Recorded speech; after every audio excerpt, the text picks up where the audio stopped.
If you want to know how to begin a story, this is the single most important story step that you need to know. It's called the story setup.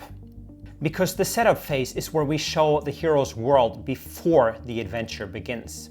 And if that world is weak, vague, or missing, the rest of your story has nothing solid to stand on. So briefly, what is the setup phase? Well, it's kind of in the word. It's where you set things up, but it's more than that. It's where you show who your hero is, what they need, what they want, and what happens if nothing changes. And all of this boils down to one thing: why is this adventure going to be important and worth watching? You can think of it as the before picture of a home renovation show. If we don't get to see that before picture with the awful shag carpet and the cramped kitchen solution, we're not gonna appreciate that beautiful open concept reveal at the end. We're just gonna see another room. And this is kind of why the story setup phase matters, because your audience needs contrast. Now consider a story where your main character is trying to get rich quick. Now that could be an interesting story if your character is poor to begin with, and if they really need that money. But what if your character was already rich? I think most people would agree that that's a much less interesting story. But what if your main character is poor at the start, but you forget to show the audience? Then we don't know, and that's the same thing as them being rich, or at least well off. But if we set this up properly, we can feel that disruption. And today we're gonna build that setup phase for our Lost Boy example story. And if you haven't been watching this series from the start, the Lost Boy example story is a story we're building throughout the series. It's about a mistrustful orphan boy in a 1900s bleak orphanage. And he has to escape to Neverland to save his long-lost uncle from pirates. Now, I'm using StorySteps for this. You don't have to. Everything we go through in this series can be done with traditional means, pen and paper even. But if you want to follow along, you can create a free account on StorySteps.net, and every functionality we cover in this series is part of your free functionality in StorySteps. So now I'm going to write the setup phase. I'm not going to have you watch as I type, so I'm going to fast forward through this, and then I'm going to tell you what I did and why. So that's the setup phase done. Now I'm going to read through what I've written. I'm going to skip the first part here because the first part is part of the opening image, which is part of my previous video, which I'm showing you up here right now. I'm going to start from where that ends. Oblivious, the woman sighs, her frustration given way to a weary observation. You know, you'll never find a real home if you refuse to let anyone in. Sam ignores the remark, retreating inward to hold on to the only link he trusts. Sam is returned to the orphanage. The foster woman frames him as a child who cannot settle and accept care, and Headmaster Ironhand coolly replies that this is how they survive. The foster woman says he's sensitive. Ironhand says nothing, but as the carriage rolls away, he dismisses the idea that Sam is merely sensitive and reminds him that of the lessons he lives by. Emotion weakens, structure protects, and anything offered without condition is a trap. Sam re-enters the orphanage, afraid, clinging to the jar as his only comfort. As Ironhand leaves Sam at laundry duty, he decides to publicly correct another boy over a tiny mistake in his folding, using the moment to show Sam how his world works. Small imperfections are treated as moral failures. Intention does not matter, and one flaw means the whole thing must be redone. Ironhand steps back, already disengaging. A small commotion draws Sam's attention. Len and Billy have Sonny backed against a row of cubbies. Billy dangles Sonny's knit beanie above him, while Len watches with quiet satisfaction.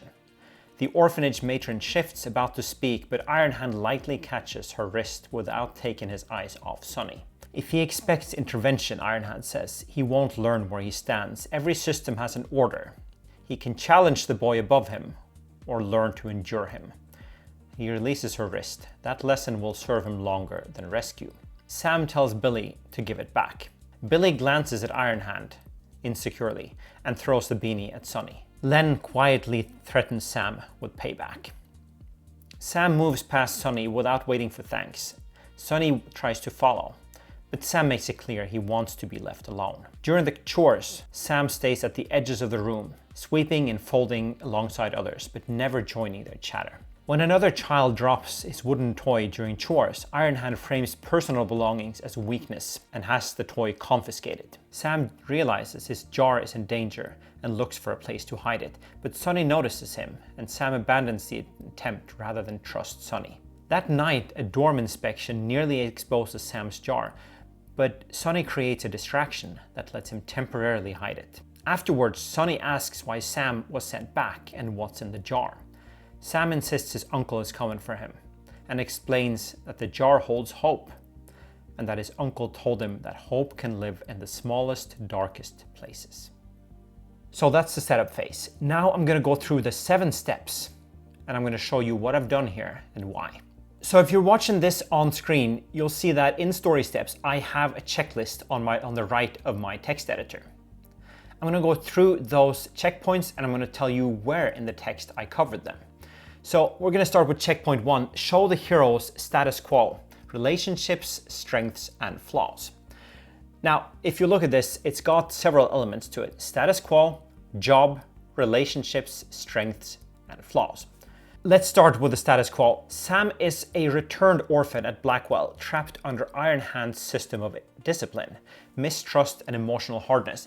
His only comfort is the jar of hope that he carries. But this checkpoint asks for more than a status quo. So let's look at his job. Sam's a child, so his job is more of a role in the system.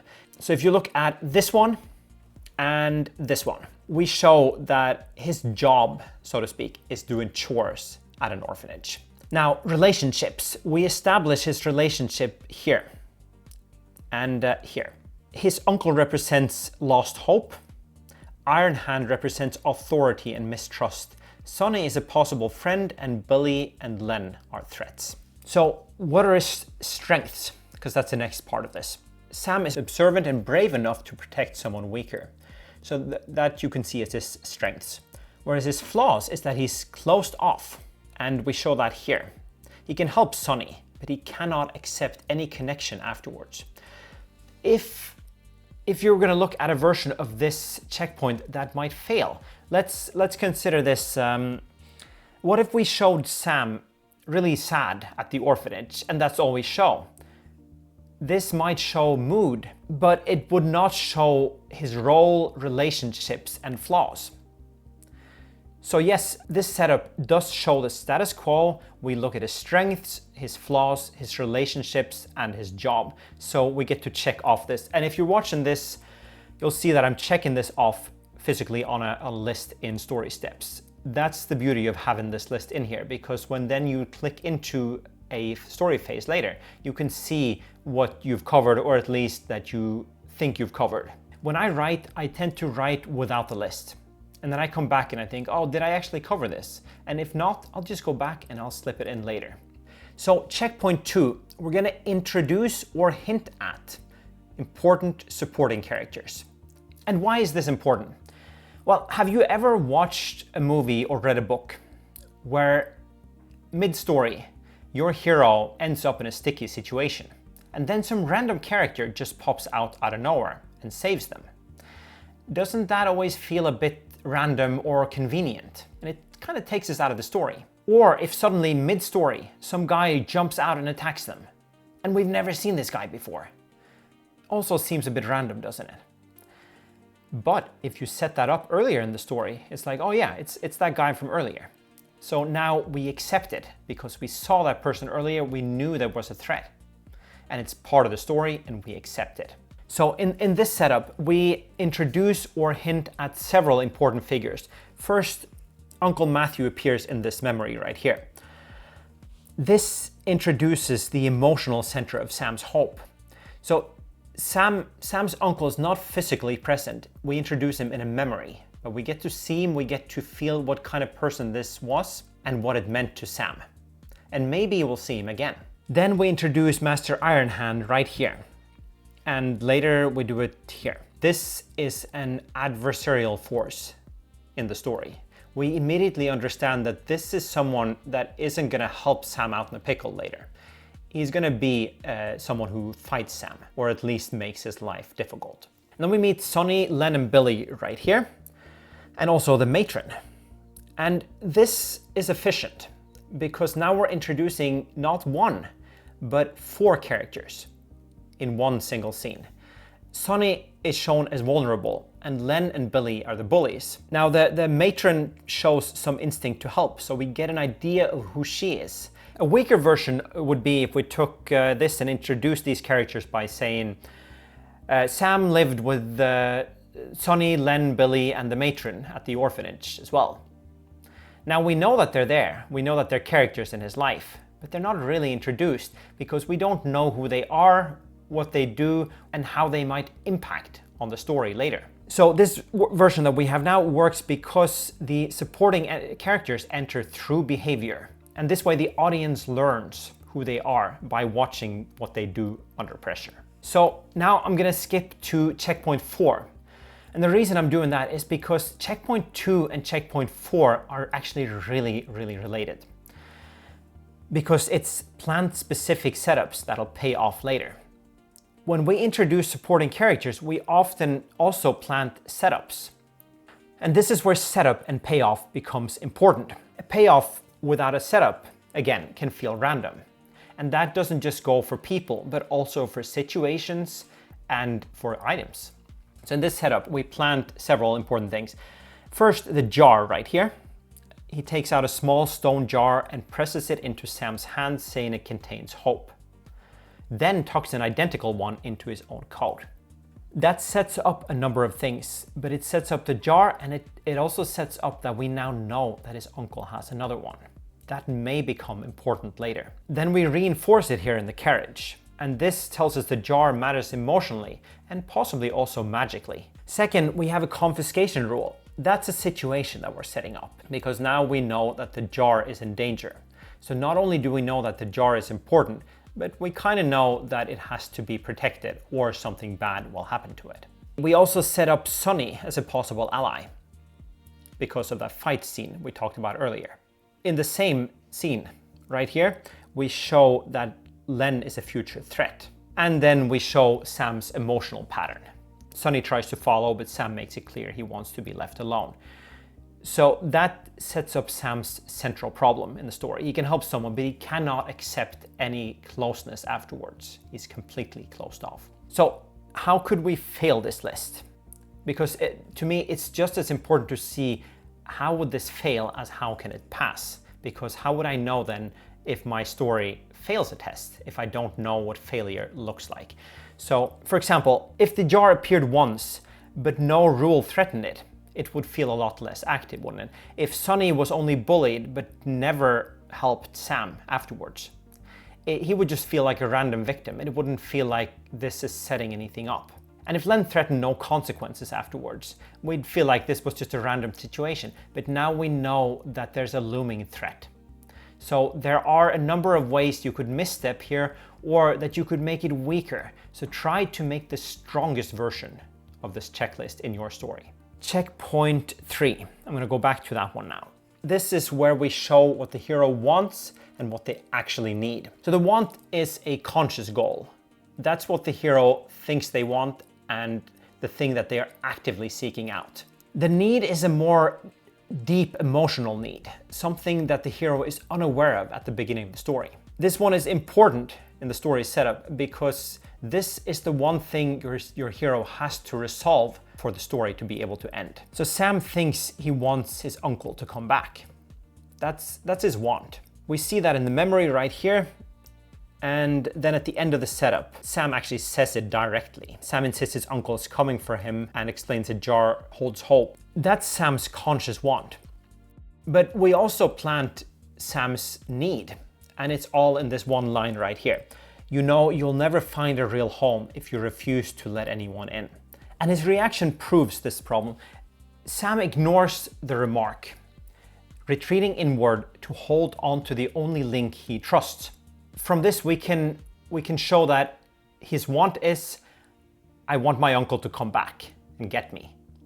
But his need is, I need to open up and connect with other people if I'm ever going to be able to belong to anything.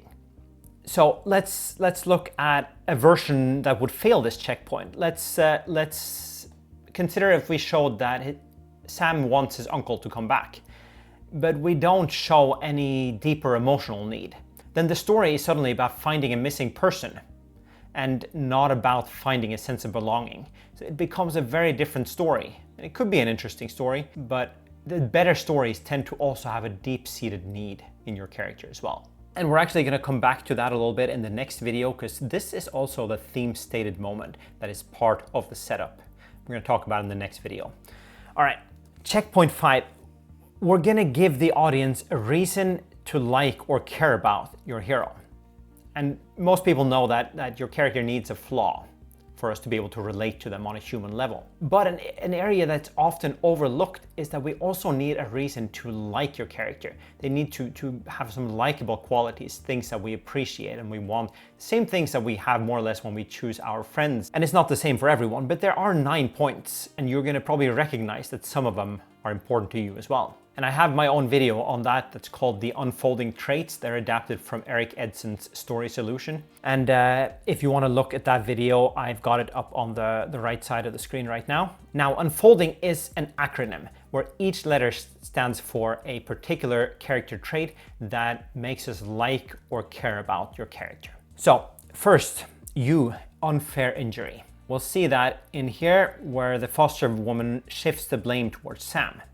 That is an unfair injury because it's not Sam's fault that he's being returned again. He's a child, and it's certainly not his fault that he's not of their own blood. Someone hurt him and it wasn't his fault. That's all you need. Now, if you're watching this on video, you'll see that I'm actually taking off unfair injury on the side here. And the reason I'm doing that is because I'm keeping track of which character traits that I've covered. Because later, if I go into Sam's character sheet, I'm gonna see that the unfair injury is ticked off in the first phase of the story. And the reason that's important is sometimes we get to know our character on such a deep emotional level that we think that the audience will see the characters the same way. But the audience will see your character the way you present them. So it's important that we don't just imagine these character traits, but we actually show them in our story. And this is one of the ways that you can keep track of where you showed it. So I'm going to take that off here. Second, I'm going to look at loved. For a moment, the world feels manageable as long as his uncle's hand doesn't let go. He clearly cares about his uncle. But we also see that his uncle cares about Sam as well. So this shows that there is someone out there that loves Sam. And this subconsciously instills the idea within us that Sam is someone worth caring about. Sam is someone deserving of that love. So I'm going to take that off. And if you'll see here also, it actually shows in here which sequence this was ticked off on. So that's important later when we start looking into, did I actually show this? Did I not show where did I show this? Then we get to see all of that in StorySteps. Now, third, nice. We see this when Sam steps in and helps Sonny. That's simple but important. Sam does not give a speech or anything. He doesn't magically fix the system, but he acts when someone weaker is being intimidated.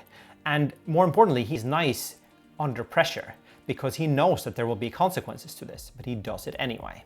Which also brings us to the fourth trait we're also going to check off, gutsy. Because Sam doesn't enter a situation without risk. He takes a risk to help someone, even though he knows that there's going to be consequences. He's met these kids before, most likely, and he's up against 2 other kids. But he does it anyway, and indeed the action comes with consequence right here. Now, fifth, imperiled. This one isn't as strong because we're early in the story and we're going to see much more peril later. But Sam is in danger because there's a confiscation rule right here. Now this makes us worry about Sam because we know how important this jar of hope is to Sam. He's not in physical danger, but his worldview is very much threatened, and I would say that Sam is in danger. So I'm going to take that off here as well. So checkpoint 6, we're going to show what's at stake if nothing happens. And we're gonna then hint at how bad things can get emotionally if Sam just stays at the orphanage and his uncle never shows up and he just grows up. And this is important because the setup phase shouldn't just feel like a neutral background. It should show why staying the same is death. Not physical death in this case, but it's the death of Sam's soul, nothing less. In Lost Boy, the stakes are emotional and psychological. So if nothing changes, Sam stays in Iron Hand's system and becomes harder, lonelier, and more suspicious. And we already see Sam sort of closing off to other people. He is slowly starting to adopt Iron Hand's philosophy without even noticing it. So even though he's still sticking up for the other kids and he's still got that jar of hope, he's clinging to that old worldview that his uncle taught him, he is sliding. So that tells us what's at stake. If Sam remains here, rescue becomes shameful, trust becomes foolish, kindness becomes weakness, and if Sam remains in his status quo, he practically becomes Iron Hand. So let's do a weaker version of this. For example, let's say the orphanage is just dirty and boring. We might understand Sam doesn't like to be there, but we wouldn't understand what it does to his soul. We wouldn't understand why it's important for him to get out of there. He could just, suck it up and grow up. Now, I'm not going to say that Sam would be perfectly fine, because I understand that growing up at an orphanage is not an easy thing for anyone. But this is a story, and we're going to try to make it as extreme as possible. And not everyone might understand how tough it might be to grow up at an orphanage. But when we make it as dark as this one, he's not going to grow up to become the same Sam that he should be if he got that loving family. So, checkpoint 7. Keep your hero chasing a short-term goal throughout the setup phase. Scene by scene, your hero should pursue an active goal, and it doesn't have to be the same goal throughout the sequence. In Lost Boy it is, but it doesn't have to be, as long as you're always chasing a goal. And this is a big one, because if you're trying to figure out how to write the beginning of a story, you're probably bursting with ideas, with world building. You want to show that the world is like this, the rule is like this, and you just want to info dump all of that onto your reader or watcher. But you must hold back, because first you have to make us care about the character. And the way you do that is you give them a goal, and now we want to see, do they actually achieve that goal? They're trying to do this, are they gonna make it? And while they're going about that goal, you drip feed that information so that we know it anyway. So in this setup, Sam's active short-term goal is to protect the jar. And we see that right here in the carriage, and then after the confiscation rule right here. And then we reinforce it during the dorm inspection. That gives the setup movement. Sam isn't just standing around while the audience learns about the orphanage. He's trying to keep something safe. The world is applying pressure, and Sam is making choices under that pressure. And we still got all of that exposition out of the way, even while checking off all those previous 6 points. Let's find a version that would fail this checkpoint. Let's say if the setup only describes the orphanage, Iron Hand's philosophy, and Sam's sadness. That might contain useful information, but it becomes static, and the audience will be waiting for your story to begin, or worse yet, they won't. Now, how do we do this for your story? Ask yourself, what does normal look like for your hero? What matters in that world? What does your hero want? What do they actually need? What object, rule, relationship, wound, habit, what are you planting that'll pay off later in the story? Why do we care about your hero? Do we see their good traits, the traits that we like? Again, watch the video on character traits. And what happens if they stay exactly as they are? And scene by scene, what active goal is your hero pursuing? If your setup only explains the hero, then strengthen it. Use the checklist and go through these one by one and find ways that you can slip that in there. Give the hero something to do.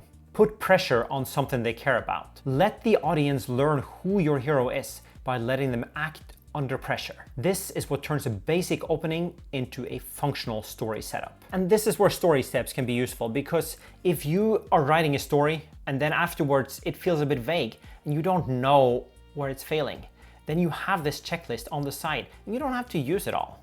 If you feel like your story is stronger without some of these points, there's no obligation to use it.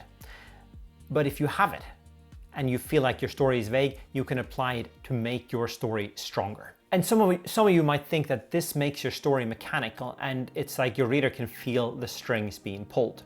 But that's not the case, because if you look at any story, you can probably identify these 7 points in vastly different stories. Following the same checklist for Lost Boy, I can think of at least 5 ways that I could have written this story very differently, following exactly the same checkpoints. And if I had a different premise, it's no longer just 5, it's thousands of different ways to write the same story.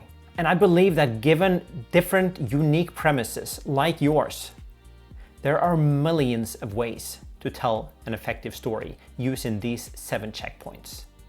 Now go write yours. You've just watched session 6 of the 25-day story series by StorySteps. At the end of this series, you're going to see how this simple idea can turn into a complex story with conflict, characters, and all the nuts and bolts to hold it together. Next session, we're going to look at the theme stated moment. That's how we quietly show the audience what your story is really about. I'll see you then.